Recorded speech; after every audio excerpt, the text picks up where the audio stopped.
Hai guys, aku Lauren dan ini teman aku Tina. Kita lagi mau ke suatu tempat yang apa ya, Tin? Sangat bermanfaat, tapi itu tuh jarang banget dikunjungi nih guys. Iya, kalian mau tahu? Kita langsung aja ke tempatnya, oke? Nah, ini dia tempatnya guys. Udah sampai. Jadi ini Bank Sampah Kurma namanya.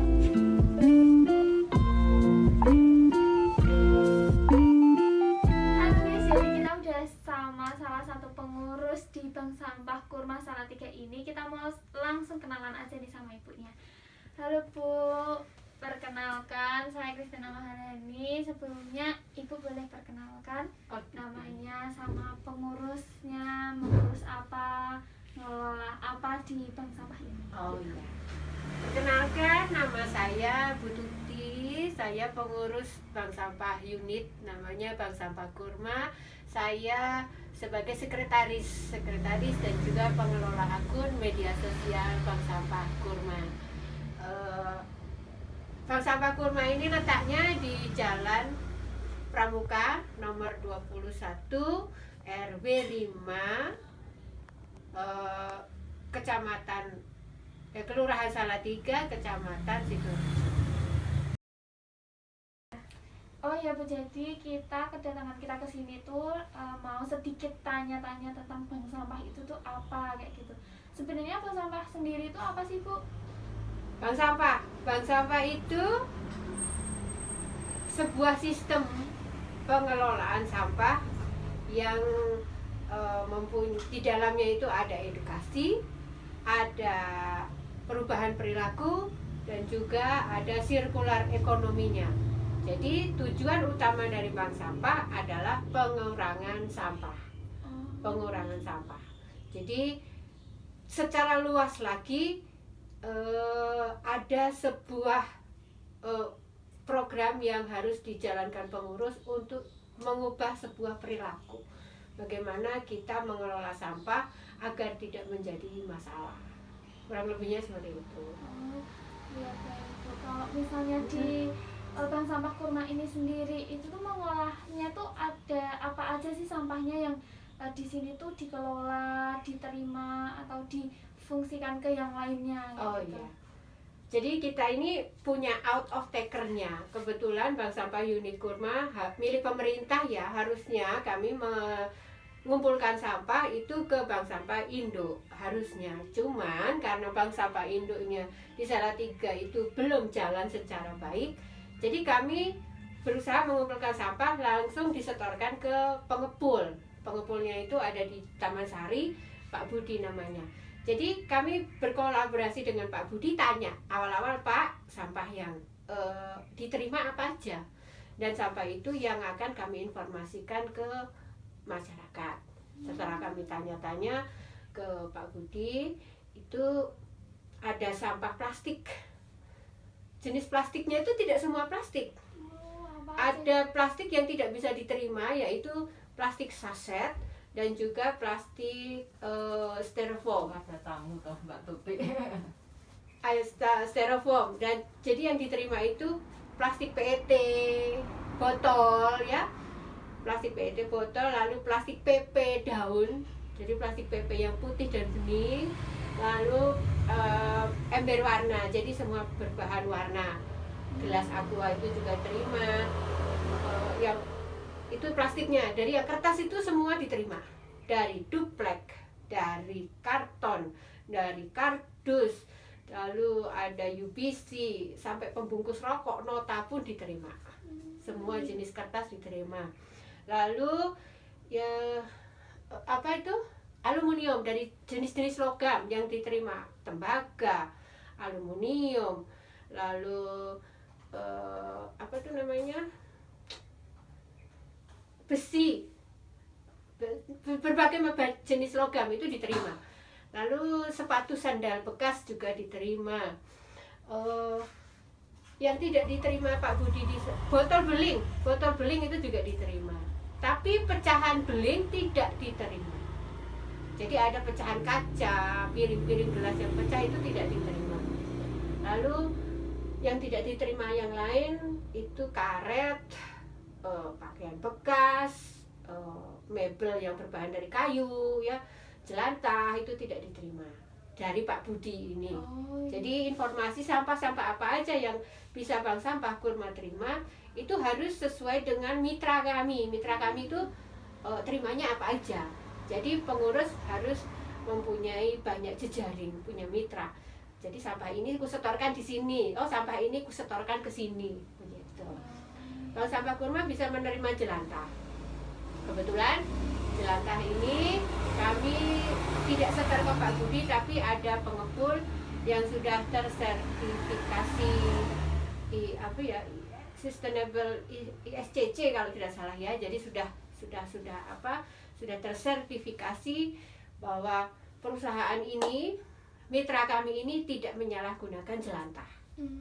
Tidak menyalahgunakan jelantah. Jadi banyak kasus ditemui orang mencari jelantah, dibeli dengan harga tinggi, ujung-ujungnya dimurnikan kembali terus dijual lagi. Memang hasilnya bening, cuman kita melihat dari sisi kesehatan dan itu sudah mafia ya, sudah masuk mafia. Jadi kami mencari mitra itu lewat penyelidikan, jadi lewat survei ini bener nggak, disalahgunakan nggak gitu. Rata-rata jelantah yang kami terima itu akan diekspor ke luar negeri secara mentah. Jadi kami sudah menemukan mitra yang menerima, kami sendiri habis kami kumpulkan, kami teruskan ke Mas ini, lalu dari Mas ini mau ke perusahaan mana, ya, dari perusahaan ini mau ke mana, dari perusahaan ini terus mau ke mana. Nah itu kami telusuri.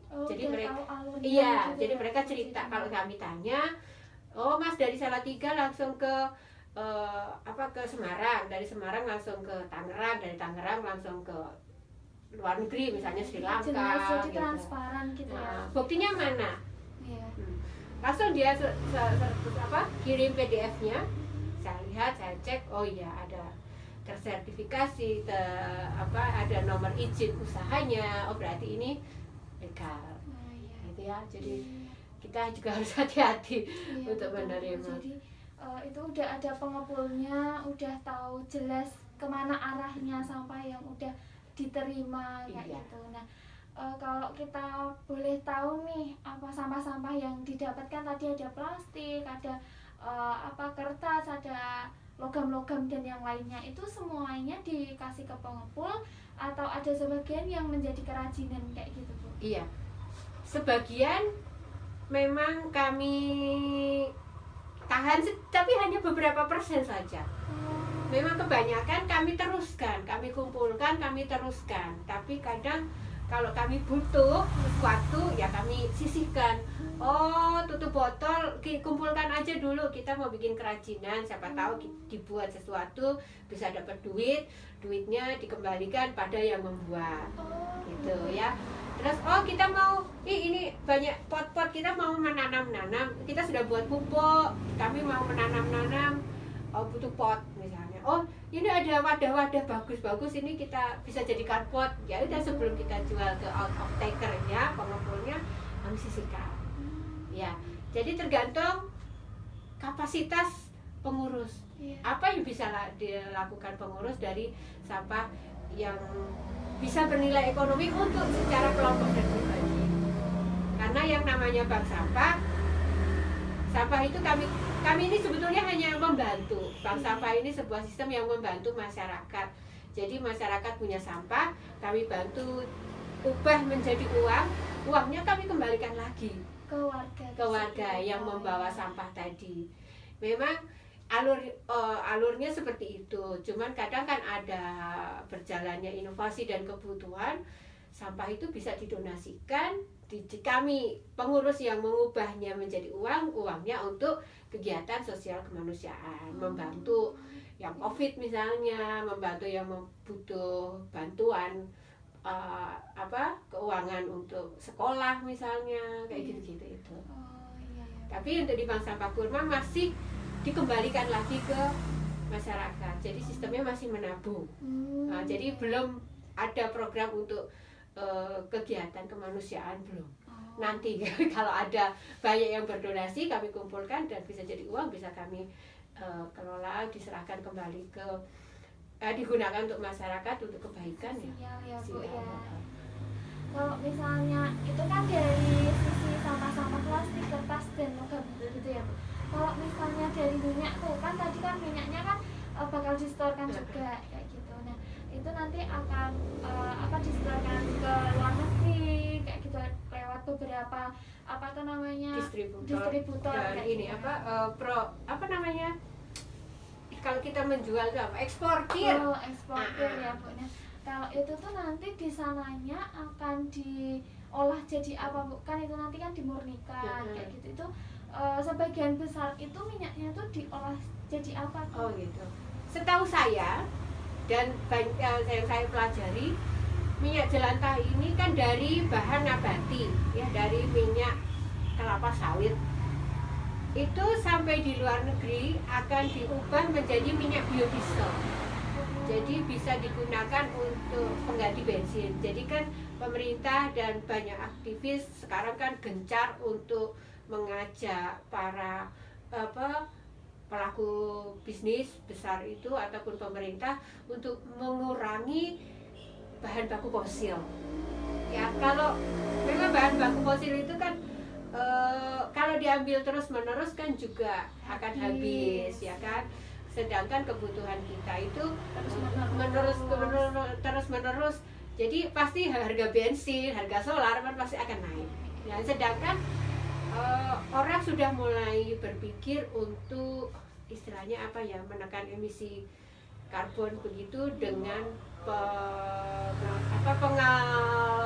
pengolahan dari sampah, dari limbah.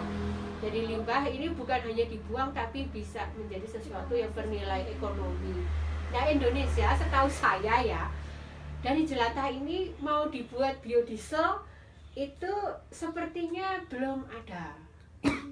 Belum ada karena faktor biaya ya kan, dari minyak sampah bisa menjadi bahan bakar itu kan butuh biaya besar sekali. Lalu izin-izinnya mungkin ya birokrasi. Mungkin alat-alatnya juga iya, itu kan juga mahal. Belum mumpuni ya, belum iya. punya gitu ya. Memang ada sih yang coba-coba sudah membuat biodiesel gitu ya. Ada, saya punya teman di Bali, cuman ya hanya sampai bisa membuat aja, belum bisa mendistribusikan ke masyarakat gitu iya, ya. dipakai sendiri. Jadi dipakai sendiri. Iya, karena banyak kendala. Oh iya. Harus ada izin-izin amdalnya yang harus dilakukan iya. ya, Bu, ya. Nah itu biasanya dijual mentah ke luar negeri dalam bentuk yang tangki-tangkian gitu. Banyak ya Bu, berliter-liter lah ya. Memang ada, saya punya beberapa teman itu membuat membuat produk dari jelantah.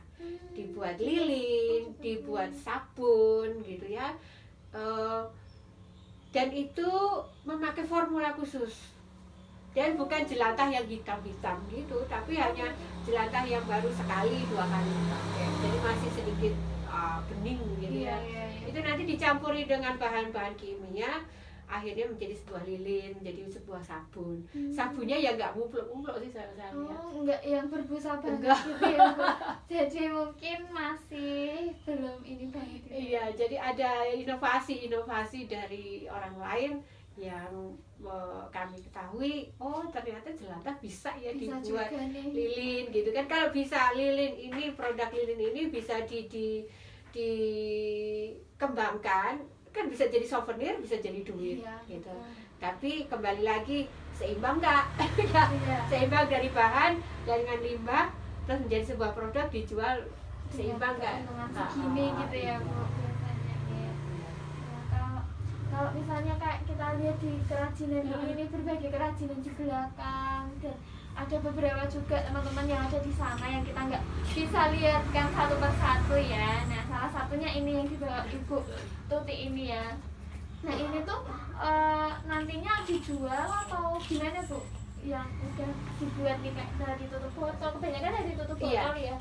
Nah ini tuh biasanya dijual atau emang buat pajangan atau gimana Bu? Pinginnya kami juga seperti yang KLHK serukan bahwa sampah itu bisa bernilai ekonomi, ya kan? Kelemahannya itu gimana?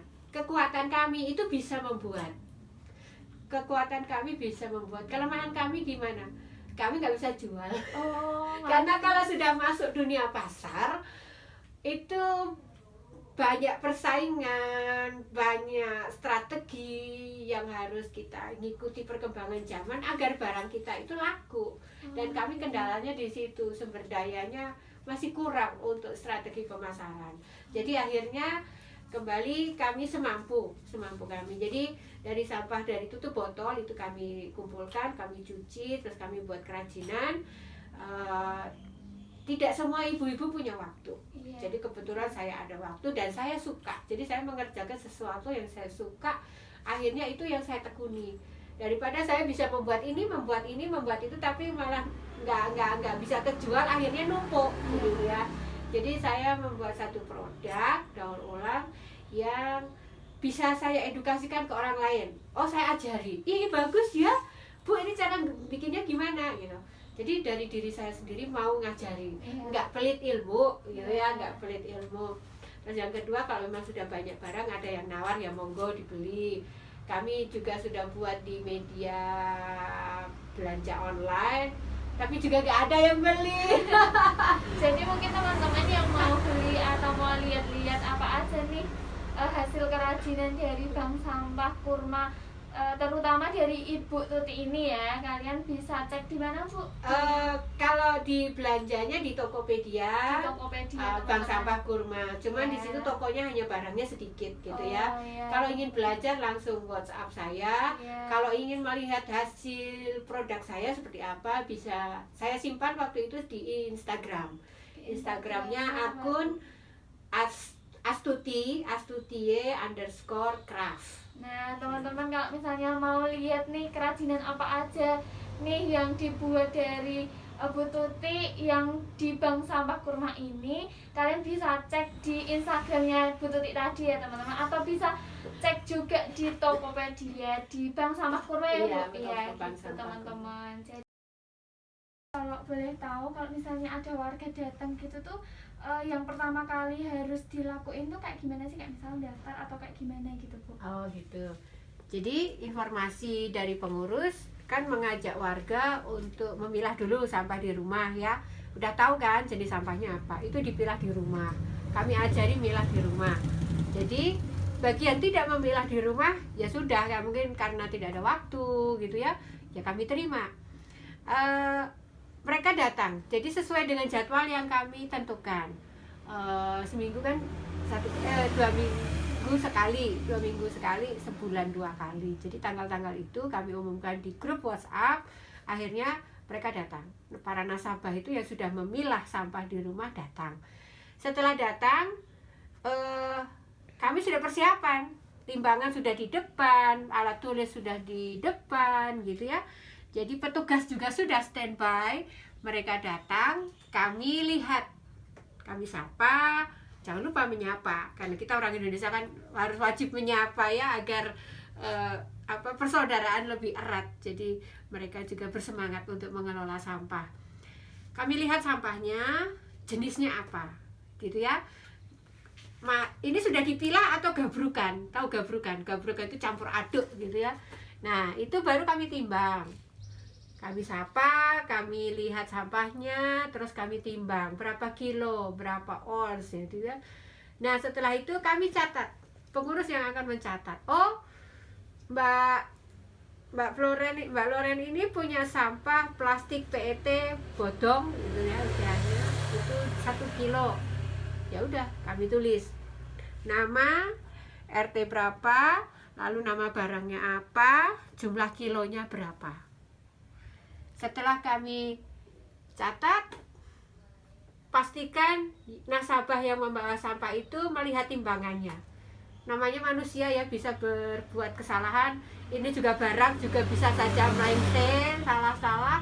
Jadi masa takutnya terjadi komplain, masa sampahku banyak kok masuk hanya sekian kilo, siapa tahu timbangannya miring kah, nggak bener kah, atau cara nimbangnya yang benar. Jadi kami ajak untuk pastikan sendiri, oh sampahku jumlahnya sekian kilo, sekian ons gitu ya. Nah setelah itu boleh pulang. Jadi kami akan mengumpulkan lagi secara global. Satu orang datang bawa sampah, itu kami pilah-pilahkan lagi. Oh yang kerdus bagian kiri, yang plastik bagian kanan, oh yang botol bagian selatan, oh yang bagian timur ini beli logam misalnya, gitu ya, kami sendiri-sendirikan. Jadi nanti pengurus sudah tahu, lempar aja, timbang, oh taruh sana, timbang taruh sana, gitu ya. Jadi sudah dipilah. Nah kalau sudah dikumpulkan per bagian-bagian, itu akan mempermudah pengurus untuk memilah secara global. Beda kalau yang bawa campur aduk. Kalau udah campur aduk itu mau tidak mau pengurus lagi yang memilah satu demi satu gitu. Tapi semua dikembalikan, kami hanya bisa mengajak, tapi dikembalikan lagi ke nasabah yang sudah memilah di rumah. Jadi fungsinya memilah di rumah itu untuk mempermudah pengurus dalam memilah global. Memilah global itu dimasuki semua dalam karung besar gitu ya. Kalau sudah masuk dalam karung besar, nanti kan ditimbang di pengepulnya lebih enak daripada kecil malah jatuh malah timbangannya berbeda, timbangannya nanti malah enggak seperti yang kita inginkan. Nah setelah ditimbang, dicatat, kami pilah lagi secara global. Kami tinggal menelpon pengepulnya. Kebetulan kami tidak ada armada untuk mengantar ke sana, ke tempat pengumpulan sampah-sampah yang akan didaur ulang. Jadi kami minta tolong untuk dijemput. Setelah ditelepon, mereka jemput. Ya udah, sampah-sampah ini kami naikkan lagi ke pick up. Sampai di sana kita mengamati lagi penimbangan secara global. Oh, botol plastik total hari ini sekian kilo. Oh, hari ini total kertas duplek sekian kilo gitu. Nah, kalau sudah karyawan di sana menimbang semuanya, baru kita nanti akan dapat nota, gitu ya. Kita akan dapat nota seperti ini. Ini ada tulisan, di sini ada tulisan dos berapa kilo. Hari ini penimbangannya dos 19 kilo. Oh, buku 14 kilo dari satu kali penimbangan. Dan ini mungkin totalnya mungkin lebih dari 100 kilo. 100 sampai 150 kilo. Nah, itu dapat duitnya berapa? Nah, karyawan itu tugasnya di sana hanya mencatat dan menimbang. Ini harus diuangkan. Diuangkan, nanti kita ketemu sama bosnya. Karena bosnya yang memegang uang. Jadi kita tukarkan uang. Setelah mereka kasih harga, jadi harga itu berubah-ubah ya. Berubah-ubah. Hari ini botol 3.000, mungkin besok minggu depan 3.500 kayak gitu. Jadi berubah-ubah. Kami tidak bisa, tapi kami punya harga patokan. Jadi kalau ada warga yang bertanya, Bu, saya bawa sampah ini, kertas ini sekilonya kalau di sini berapa? Itu kami ada harga patokan. Tidak jauh, namanya sampah juga tidak mahal ya, harganya ya ratusan gitu. Kalau yang botol bisa ribuan, karena botol yang PET ini memang lumayan harganya gitu.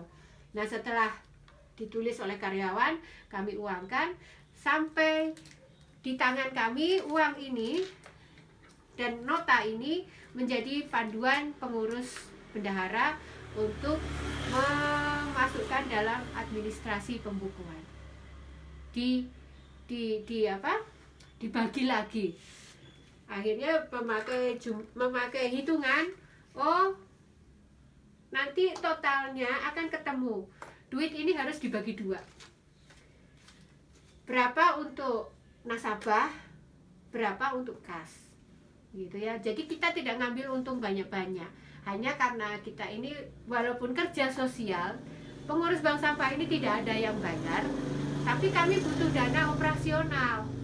Ya, kita mau mendaur ulang, kita mau ada kegiatan ini butuh transportasi, beli bensin, butuh alat bahan-bahan untuk keperluan daur ulang, mungkin untuk konsumsi dan sebagainya kalau ada meeting, atau butuh beli buku atau beli apa sesuatu, butuh uang.